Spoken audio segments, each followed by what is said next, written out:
Buenas tardes, bienvenidos a un nuevo programa de Más Salud TV. ¿Se perdió el anterior?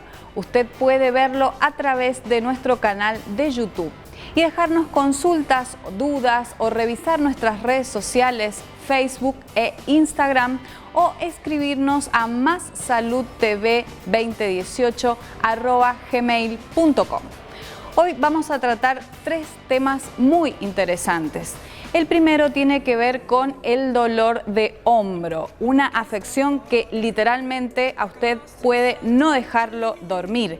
Se pregunta qué tiene que hacer, con quién tiene que consultar y cuáles son los tratamientos posibles. No se pierda la entrevista que tenemos. Luego nos introducimos en un tema que tiene estrecha vinculación con la salud, que es la estética corporal.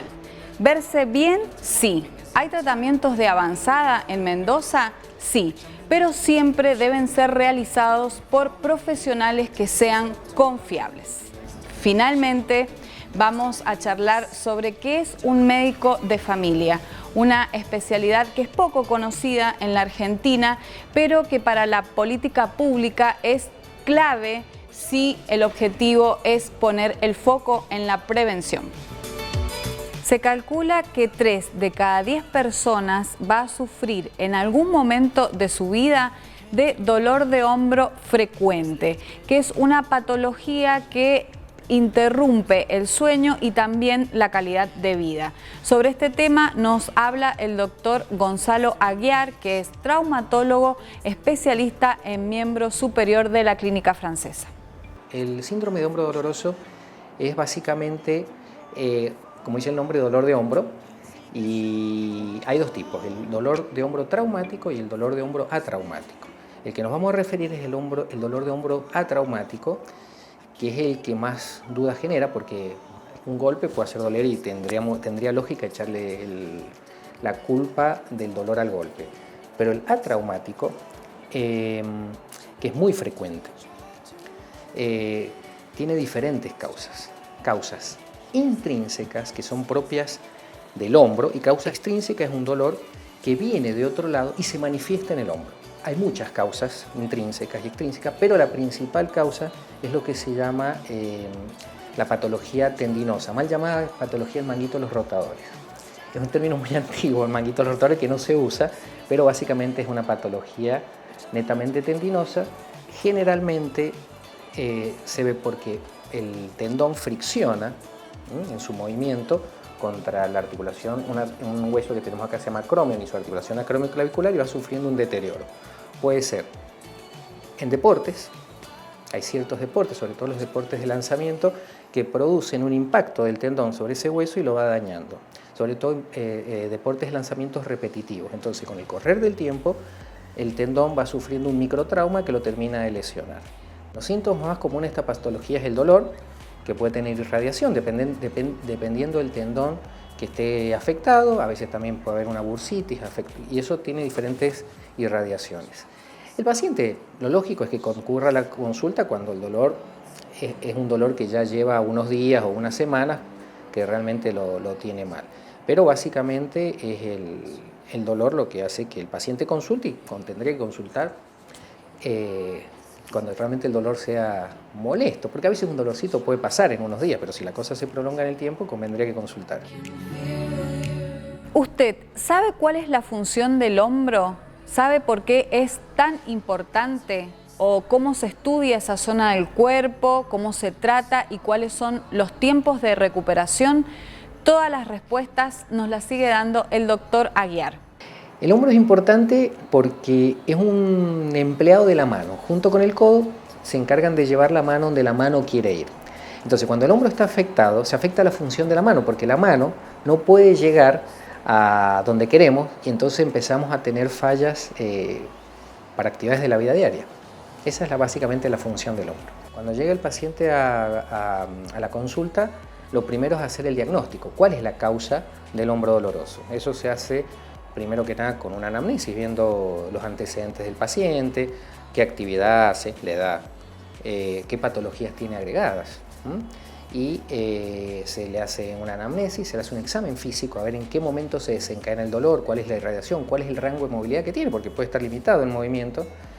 Y de acuerdo a eso, uno decide qué estudio hacer, que puede ser desde una radiografía simple, pasando por estudios un poco más complejos, como una ecografía, tomografía o resonancia. Hecho el diagnóstico, ahí se encara el tratamiento. En general, en las patologías tendinosas, que son, vuelvo a insistir, son las más frecuentes, el tratamiento depende si es una tendinitis, que una tendinitis básicamente es un tratamiento con antiinflamatorio, fisioterapia, ejercicios, hielo, pero ya si es una ruptura, el tratamiento puede ser más complejo. Puede ser un tratamiento médico y si el paciente no mejora con el tratamiento médico, se pasa a un tratamiento quirúrgico. No es una patología grave desde el punto de vista que no es una patología que comprometa la vida del paciente, pero una patología dolorosa que genera mucho malestar. Si es una cirugía por ruptura del tendón, se trata de reparar el tendón. El tendón puede tener diferentes gravedades, puede estar con una ruptura parcial o una ruptura plena, pero básicamente es reparar el tendón. Pero las tendinitis también se pueden operar, siempre y cuando el tendón esté teniendo alguna fricción con el hueso y no mejore la tendinitis. Por la tendinitis entra el tratamiento de médico, pero después puede terminar quirúrgico. Básicamente se hace un shaving, una reparación del hueso, como para que no siga friccionando, se trata de mejorar, pero es dependiendo si es una tendinitis o una ruptura tendinosa. La anestesia que se hace puede ser de dos tipos, puede ser una anestesia general o puede ser una anestesia regional, o sea, anestesia del hombro directamente. Las dos son buenas, es una cirugía que no requiere una gran internación, o sea, de una forma u otra el paciente después de un rato, unas horas, cuando el paciente está bien recuperado, bien estable, se lo puede mandar a la casa. La recuperación es, al principio se lo tiene en reposo con un cabestrillo, se puede empezar a hacer algunos ejercicios en forma pasiva y después de un tiempo prudente se lo manda a hacer una rehabilitación para tratar de recuperar la movilidad del hombro, porque el problema de estas patologías, tanto antes de la cirugía como después de la cirugía, es que la inmovilidad excesiva ocasionada por el dolor puede llevar a lo que se llama un hombro congelado, que también es otro problema, es un hombro que duele y encima no se mueve. Una vez que el paciente fue tratado, ¿cómo hace para que no se le repita el dolor? Claro, bueno, está bien. ¿Cómo puede evitar que venga? En general, si es un deportista, se tendría que evitar la actividad que hace que duela el hombro. Lo cual es difícil porque el que hace un deporte le gusta, entonces es difícil que lo vuelva a hacer, pero puede volver, con ejercicios, hay actividades, hay ejercicios de fortalecimiento que pueden ayudar a que el dolor sea más difícil que vuelva. Y si es una tendinitis simple en alguna persona que no es deportista por un esfuerzo, probablemente acomodándose un poco en actividades comunes de la vida diaria que no requieran grandes esfuerzos, puede andar bien. En general, cuando el hombro doloroso, para que la persona, ¿cuál es lo que yo diría que consulte la persona? Si a mí me empieza a doler el hombro y me duele 1, 2 días, 3 días y se me va, probablemente sea nada. También me puede doler por un esfuerzo mínimo, como puede doler alguna otra parte del cuerpo ante un esfuerzo. En general, la consulta, lo lógico sería que después de algunas semanas que esté con dolor, que la cosa no tiene que ser un dolor muy fuerte, pero a veces es un dolor leve, un dolor que molesta, a veces le molesta mucho a la gente al dormir, estando acostada. Eso hace que a veces consulten también antes porque el paciente no puede dormir, no puede descansar, no puede buscar la posición en la cama, entonces eso también lo molesta mucho. Pero yo diría que después de para pasarlo en claro, después de un par de semanas, 2, 3 semanas que el hombro esté doliendo, convendría y no se ha ido, convendría que consultar. Creo que ha quedado clarísimo. Si usted lleva más de 3 semanas con dolor de hombro, ha llegado la hora de consultar. Ya volvemos con más Salud TV.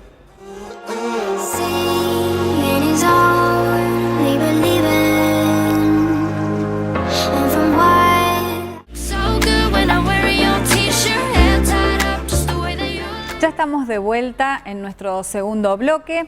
Vamos a charlar sobre tratamientos estéticos. Cuando usted decide hacerse uno, tiene que elegir muy bien a los profesionales y a los lugares que deben ser confiables, como es el caso de Espacio Prana, que hoy está ofreciendo 2 técnicas de avanzada en Mendoza, como son la radiofrecuencia fraccionada y la criolipólisis. Y lo que primero que le aconsejamos es hacer un chequeo médico y después acercarse a este Espacio Prana, donde nosotros le podemos determinar cuál es el mejor tratamiento para él. Es fundamental de que la paciente se encuentre en buen estado de salud para poder realizar cualquier tipo de tratamiento. No todos los pacientes pueden realizarse el tratamiento, por ahí te piden realizar algún tratamiento de criolipólisis o radiofrecuencia fraccionada, y por ahí no todos los pacientes están aptos para este tipo de tratamiento, por más que no sean invasivos. Y más que nada nosotros le preguntamos de si tiene algún problema de salud, si, por ejemplo, en caso de la criolipólisis, si una paciente tiene un DIU, es importantísimo porque nada más que la criolipólisis se puede hacer con un DIU hormonal, no con cualquier otro tipo de DIU. Bueno, antecedentes de enfermedades, enfermedades del colágeno. Hay muchísimas preguntas que hay que hacerle al paciente antes de que entre a someterse a un tratamiento de lo que es tema de estética. La criolipólisis es la famosa liposucción mecánica. Esto se realiza, son de 1 a 3 sesiones cada 15 o 20 días. Lo que produce esta máquina es trabajar a temperaturas bajo cero, produce la famosa apófisis, es la muerte de la célula grasa, pero sí o sí el paciente tiene que terminar las 3 sesiones. Podemos hacerlo en zona de flancos, en brazos, en abdomen, en pantalón de montar. En la primera sesión lo que nota el paciente es la reducción de la adiposidad grasa, entonces muchas mujeres optan por no volver porque ya reducieron o porque se vieron bien, pero en la segunda y en la tercera sesión lo que logramos es la famosa apófisis, la muerte de la célula grasa. Esta máquina trabaja a temperaturas bajo cero y la grasa no resiste esas temperaturas bajo cero y por ende, bueno, se produce esta famosa apófisis. Hablamos de la criolipólisis, pero hay otro tratamiento muy moderno llamado radiofrecuencia fraccionada. ¿En qué consiste? Bueno, la radiofrecuencia fraccionada que estamos trabajando muy bien, que es uno de los equipos fuertes que han llegado ahora. Esta radiofrecuencia fraccionada lo que produce es una lesión sobre la epidermis y hace que las fibras del colágeno y la elastina comiencen a regenerar esta lesión que se produce. Se está trabajando muy bien para el tema de la flacidez, con los resultados en la primera sesión ya se notan muchísimo los cambios, y para el tema de estrías, que no teníamos nada para estrías, bueno, esto realmente está siendo una novedad con cambios increíbles. ¿Cuántas sesiones son las recomendadas para obtener resultados? Eso va a depender, depende del tipo de piel. Si hay pieles muy lapsas, va a requerir mucho más sesiones que otros tipos de pieles. Pero sí, pero aconsejamos, son de 4 a 6 sesiones más o menos lo que se aconseja con el tema de la radiofrecuencia fraccionada. Esto se trabaja en forma superficial, así que no hay problema de que venga el paciente con algún chequeo médico, no. Aconsejamos realizarlo en épocas del año donde la persona no se está exponiendo tanto al sol. ¿Por qué entonces el paciente no se puede exponer al sol después del tratamiento? Bien, esto lo que hace esta máquina, produce una lesión que deja como una costrita sobre la piel, que hasta que no se caiga esa costrita uno no se puede exponer al sol. Puede dejar una marca, puede dejar una mancha, porque esto no solamente se hace en la parte corporal, sino lo hacemos también en la parte facial. En la parte facial no deja esta secuela y no deja esta costrita en la parte de la piel porque tenemos diferentes frecuencias para trabajar. Entonces trabajamos en forma superficial, medio y profundo. En la parte facial se trabaja en una forma superficial donde no deja esta secuela sobre la piel del rostro. Es mejor que un peeling porque produce una renovación celular de las capas más profundas de la piel. ¿Y está aconsejado para cualquier edad? No, esto a partir de los 30 años en adelante. ¿Hay alguna regulación en la provincia para el tema estético? No, la verdad que no, y la verdad que estaría buenísimo que lo pudiéramos lograr, porque de esa manera estaría todo mucho más controlado, el tema de la aparatología, del manejo de estos equipos y todo eso. Lógico que estudiás, pero bueno, hay manejos de equipos que por ahí tendrían que estar más controlados. Bueno, desde el Estado nunca se ha hecho una propuesta o se ha interesado en formar o hacer una asociación o ver cómo podemos regular el tema de que todo el tema de las esteticistas esté mucho más controlado. Nosotros en Espacio Prana lo que hacemos es capacitarnos en el extranjero y también traemos profesionales donde también capacitan a cada chica que trabaja acá dentro del Espacio Prana, para poder ofrecerle un mejor servicio a nuestros pacientes. Recuerda entonces, antes de someterse a cualquier tratamiento estético, tiene que consultar con un especialista. Y le propongo ahora cambiar de tema, conocer de qué se trata el médico de familia. ¿Se imagina usted contar con un profesional que, además de estar preocupado por su salud física, por su dolencia física, quiera saber también cómo está su familia, cómo le va en el trabajo, cómo está su estado emocional general? Bueno, esto es justamente lo que hace un médico de familia que hoy están celebrando su día. La medicina de familia es una especialidad como cualquier otra, como sería pediatría o clínica médica o ginecología, ya que se realiza una residencia de 4 años para lograr el título luego de hacer la carrera de medicina. Y en realidad el médico de familia lo podemos definir como el efector de la atención primaria de la salud.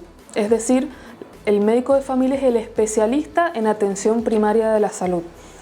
Y hay varias características que definen al médico de familia y que no tienen otras especialidades. Una de esas características, por ahí la más importante, que damos más importancia a la persona que a un grupo de conocimientos o técnicas determinadas. Es decir, nosotros en realidad no discriminamos por condición, sexo, edad u órgano afectado. Podemos atender a un niño o a un anciano o a una embarazada. Entonces, eso nos permite tener una continuidad y una longitudinalidad en la atención. Es decir, acompañamos al paciente en varias de las etapas vitales de su vida y a la vez tenemos conocimiento de cómo es la dinámica familiar del paciente, cómo es la dinámica en el contexto social, y aparte generamos una relación médico-paciente mucho más estrecha que si fuéramos un especialista que vea al paciente, por ejemplo, una vez cada 3 años. Y el médico clínico se circunscribe a pacientes adultos, ¿sí? El pediatra se circunscribe a pacientes pediátricos menores de 14 años. El problema es que cuando nosotros queremos encasillar a una persona en alguna de las especialidades clásicas, por ahí hay muchas personas que nos van a quedar afuera. Por ejemplo, si el pediatra ve hasta los 14 años y el clínico es a partir de los 17, ¿qué hacemos con los adolescentes? O, por ejemplo, una niña de 13 años embarazada, ¿la ve un ginecólogo o la ve un pediatra? Bueno, y así muchas situaciones. Una chica embarazada con asma, ¿la ve el clínico o la ve el ginecólogo? Y esas situaciones se dan porque en realidad la persona es un todo. La persona, nosotros no podemos separar el embarazo del asma o el hígado del pulmón. El médico de familia le da mucha importancia a las cuestiones subjetivas de la medicina, a las ciencias sociales, a las ciencias de la conducta, porque en general una persona, como yo te decía, es indivisible en todas sus partes. No va por un lado la salud mental y por otro lado la salud física, y mucho menos podemos separar a la persona del contexto en el que vive, tanto familiar como comunitario. No es lo mismo atender una paciente de 50 años en el barrio San Martín que atender una paciente de 50 años en el centro de salud del barrio Genvi. Son realidades totalmente distintas y a partir de la historia de esa paciente, del contexto en el que vive, de la red familiar que tiene, es el tratamiento que nosotros le vamos a dar, la conducta que vamos a tomar y si realmente va a seguir con el tratamiento o no, que es algo fundamental cuando nosotros queremos solucionar un problema de salud. Hay un desconocimiento general porque en la Argentina todavía seguimos teniendo una visión más centrada en lo hospitalario y en la enfermedad que en la prevención y la promoción de la salud. Y eso es un cambio que se tiene que dar desde políticas gubernamentales hasta al médico que está atendiendo en un hospital o en un centro de salud. Es un cambio cultural grande que va a llevar tiempo, pero yo creo que lo hemos iniciado porque de hecho el ministro de Salud de la Nación, el doctor Adolfo Rubinstein, es médico de familia y es uno de los médicos de familia más reconocidos del país y de Latinoamérica. Escuchando a la doctora, ¿quién no quiere tener un médico de familia y seguir conociendo sobre esta especialidad? Por eso no se pierda nuestro próximo bloque, ya volvemos.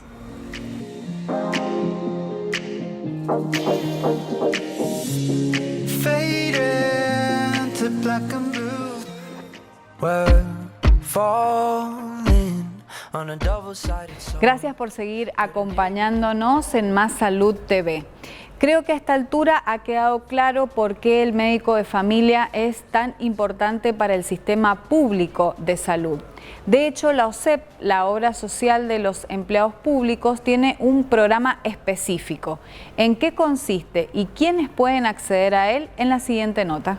En OSEP tenemos un servicio de medicina de familia que está dividido en dos partes. Por un lado está la residencia de medicina de familia, que es donde los médicos se forman para ser médicos de familia, salen con la especialidad de medicina de familia. Y por otro lado está el programa OSEP Cerca. El programa OSEP Cerca es un programa que se creó en el año 2004 por iniciativa del entonces director de la OSEP, licenciado Marcelino Iglesias. Y en realidad la idea es llevar al médico cerca del paciente. Entonces, lo que hace OSEP Cerca es convenios con municipalidades, con el ministerio, con centros de jubilados, con uniones vecinales, para poner un médico de OSEP en los lugares donde sabemos que están los afiliados, y generalmente son los afiliados más vulnerables, que son los que no se pueden trasladar o son los que les es difícil tener acceso al sistema sanitario. Entonces, por ejemplo, por ahora en OSEP estamos en el Gran Mendoza porque en otros departamentos hay delegaciones, que ahora se les llama sedes. Por ejemplo, Lavalle, Maipú, Luján, San Rafael, todos los departamentos más alejados del centro, Malargüe, bueno, todos tienen una delegación donde también hay médicos de familia. Y OSEP Cerca sobre todo se centra en los departamentos del Gran Mendoza, que serían Las Heras, Guaymallén, Ciudad, Godoy Cruz. Y cualquier afiliado que quiere participar del programa o ser atendido por un médico de familia, ¿qué tiene que hacer? Tiene que llamar al 0810 1033, que es el sistema de turnos telefónicos de la OSEP, o por el portal web de la OSEP, o acercarse personalmente y puede obtener un turno con ese médico. Nosotros siempre recomendamos que llamen por teléfono porque hay 40 centros de OSEP cerca en todo el Gran Mendoza, entonces para que uno pueda saber cuál es el más cercano a su domicilio, tiene que buscar información. Y otra característica es que en los lugares donde estamos en centros de salud, con convenios ministeriales o municipales, también atendemos a no afiliados. Porque, a ver, hay situaciones en las que una persona puede tener OSEP y sin embargo no está casada y su esposa no tiene OSEP o sus hijos no tienen OSEP. Entonces, para nosotros es muy importante ver al grupo familiar. Entonces nosotros no tenemos esa restricción de que sean solamente afiliados. Hay lugares donde se ven más afiliados que en otros, porque son centros de salud, en realidad centros de jubilados o uniones vecinales, pero cuando estamos en los centros de salud vemos un 30% de los pacientes que no son afiliados, sino que son de la comunidad. Desde 1978 que la OMS hizo la declaración de Alma Ata, donde se planteaba una meta de salud para todos en el año 2000, que no la logró, pero planteaba que la atención primaria era el factor que necesitaban todos los países incorporar para poder tener mayor accesibilidad de sus ciudadanos a la salud. Desde ese momento la atención primaria se volvió una mega tendencia mundial, porque se estaban dando mucho con el avance de la tecnología que los médicos se por ahí elegían más especialidades más tecnológicas o que pudieran hacer estudios complementarios, y eso hacía que menos gente accediera a la salud, porque eso es una parte de la salud que es muy cara. Y siempre los presupuestos para salud son acotados, estemos en un país africano o en un país de Europa del Norte. Entonces, la parte de la atención primaria de la salud es fundamental para mantener un nivel esencial de salud en toda la población. Entonces, desde ese momento, la atención primaria de la salud se volvió una mega tendencia mundial, y por eso tenemos países como Inglaterra, como Canadá, Francia, España, que tienen muy buenos índices de salud, porque se han basado en la atención primaria de la salud y se han basado en el primer nivel de atención para atender a sus ciudadanos. Es decir, el primer nivel de atención, que en general está compuesto por médicos de familia mayormente, y también algunos clínicos y algunos pediatras que hacen atención primaria de la salud, porque es una formación específica, resuelven el 80 a 90% de las consultas que llegan, que pertenecen al 20% de las enfermedades prevalentes. De todo el global de enfermedades que existen en el mundo que se conocen, solo el 20% son enfermedades comunes. Entonces, ese 20% es el que genera la mayoría de las consultas, y la mayoría de las consultas, de hecho, se puede resolver en el primer nivel de atención, que son los centros de salud, los consultorios periféricos, que es donde se encuentran los médicos de familia. Entonces, eso evita exámenes complementarios innecesarios, tratamientos innecesarios y consultas al especialista, que en realidad los especialistas deberían estar abocados a lo realmente complejo, que es lo que no se puede resolver en la atención primaria de la salud. Eso baja muchísimo los costos, muchísimo. Yo siempre le pongo a mis alumnos un ejemplo, que una persona común que no tiene que ver con la medicina, si tiene un dolor de cabeza, lo primero que se le ocurre es ir al neurólogo. ¿Qué pasa? El neurólogo todo el tiempo en el consultorio está viendo tumores, epilepsias y ataques cerebrovasculares. Entonces, si le llega una persona con una cefalea común, lo primero que va a pensar el neurólogo es que tiene un tumor, una epilepsia, un ataque cerebrovascular, que es normal porque eso es lo que ve el neurólogo todo el tiempo.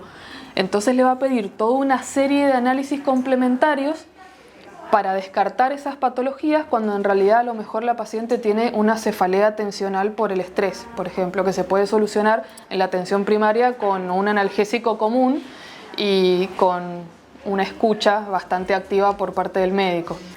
Desde hace 2 días se están desarrollando las jornadas de medicina de familia que organiza el Servicio de Medicina de Familia de la OSEP, que está avalada también por varias universidades, y la idea era terminar hoy con el Día del Médico de Familia y hacer un festejo entre todos los colegas, porque lamentablemente somos pocos, deberíamos ser más. La OMS dice que el 80% de los médicos de un país deberían ser médicos de familia, que es lógico, porque si decimos que resuelven el 80% de los problemas de salud, deberían ser la mayoría. Y en realidad el Día Mundial del Médico de Familia lo establece la Organización Mundial de Médicos de Familia, que es la WOMCA. Gracias por habernos acompañado. Síganos en nuestras redes sociales, y por la pantalla del 7 nos volvemos a encontrar el próximo sábado a las 13:30. Buenas tardes.